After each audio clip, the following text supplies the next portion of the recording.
ईशाना को हुआ अपनी गलती का एहसास, मांगी कपिल से माफी। लेकिन इसके बाद जो हुआ, उसने पूरे निगम परिवार की जड़ों को हिला दिया। जी हाँ दोस्तों, सीरियल मंगल लक्ष्मी की कहानी अब एक ऐसे मोड़ पर पहुंच चुकी है जहां भावनाएं, धोखा, पछतावा और चौंकाने वाले सच सब एक साथ टकरा रहे हैं। जैसे ही मंगल ने कपिल के सामने अपने दिल की बात कही और साफ साफ कह दिया कि अब वह इस रिश्ते में नहीं रहना चाहती, सब कुछ जैसे थम गया। उसकी आंखों में आंसू थे, लेकिन वो आंखें कमजोर नहीं थीं। वो आंखें एक मां की थीं, जो अपने बच्चों के भविष्य की खातिर अपनी खुशियों को खत्म करने जा रही थी। कपिल, जो अब तक उम्मीद लगाए बैठा था कि शायद सब कुछ ठीक हो जाएगा, अब बिल्कुल टूट गया। लेकिन उसने कुछ नहीं कहा, बस सिर झुका लिया। और उस पल को ईशाना ने अपनी जीत समझ लिया। ईशाना, जो पर्दे के पीछे कपिल और मंगल के रिश्ते को तोड़ने के लिए चालें चल रही थी, उसे लगा कि उसकी योजना पूरी तरह कामयाब हो गई है। उसने अपने दोस्तों के ग्रुप में मैसेज भेजा, फाइनली मिशन अकम्प्लिश्ड। लेकिन कहानी यही खत्म नहीं होती, क्योंकि उस दिन की रात जब सब सो चुके थे, मंगल अकेली बैठकर रो रही थी। तभी उसे कुछ आवाजें सुनाई दी। उसने देखा कि ईशाना अपने कमरे में किसी से कॉल पर बात कर रही है। अब कोई रोक नहीं सकता मुझे। निगम हाउस मेरा है और अब इस घर की चाबी भी। बस कपिल को बाहर निकालना था। अब मां भी कमजोर हो चुकी है। मंगल की आंखें फटी की फटी रह गईं। उसे समझ आ गया कि जो कुछ भी हुआ, वो सिर्फ एक मां बेटी के रिश्ते की कड़वाहट नहीं थी, बल्कि एक गहरी साजिश थी, जिसे उसकी ही बेटी ने रचा था। अगली सुबह मंगल ने बिना कुछ कहे ईशाना को नाश्ते की टेबल पर बुलाया और कहा, आज मुझे तुमसे कुछ पूछना है। ईशाना ने मुस्कुराते हुए जवाब दिया, पूछो माँ, आज तो आप बहुत हल्की लग रही हो। मंगल ने सीधा फोन निकालकर वह रिकॉर्डिंग चला दी, जिसमें ईशाना का कल रात का कॉल था। पूरा परिवार हैरान रह गया।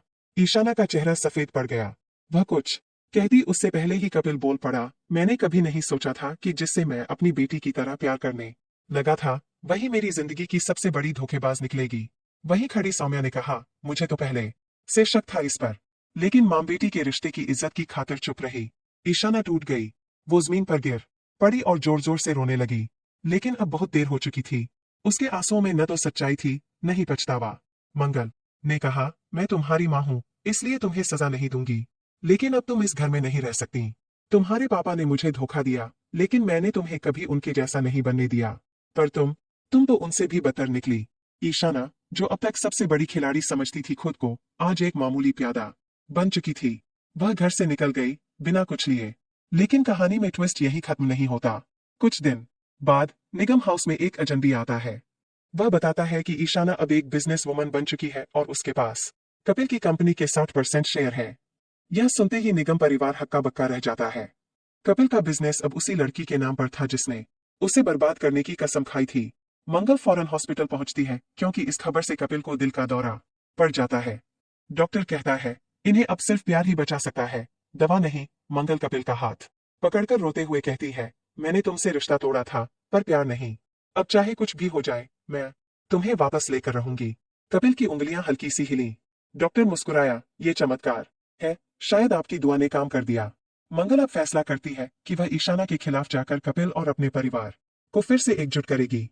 लेकिन तभी एक और धमाका होता है। सौम्या रोती हुई आती है और कहती है, मंगल दीदी, ईशाना ने सिर्फ आप दोनों का नहीं, मेरा भी इस्तेमाल किया है। मैं गर्भवती हूँ और बच्चे का पिता, ईशाना का बॉयफ्रेंड, जो अब उसे भी छोड़ चुका है। सारा सच जैसे बम बनकर फटता है। मंगल अब एक बार फिर लड़ने के लिए तैयार है, लेकिन इस बार सिर्फ एक मां के तौर पर नहीं, बल्कि एक औरत के तौर पर जिसने सब कुछ खोया है और अब सब कुछ वापस लेना है। वह कोर्ट जाती है, केस फाइल करती है, ईशाना को लीगल नोटिस भेज दी।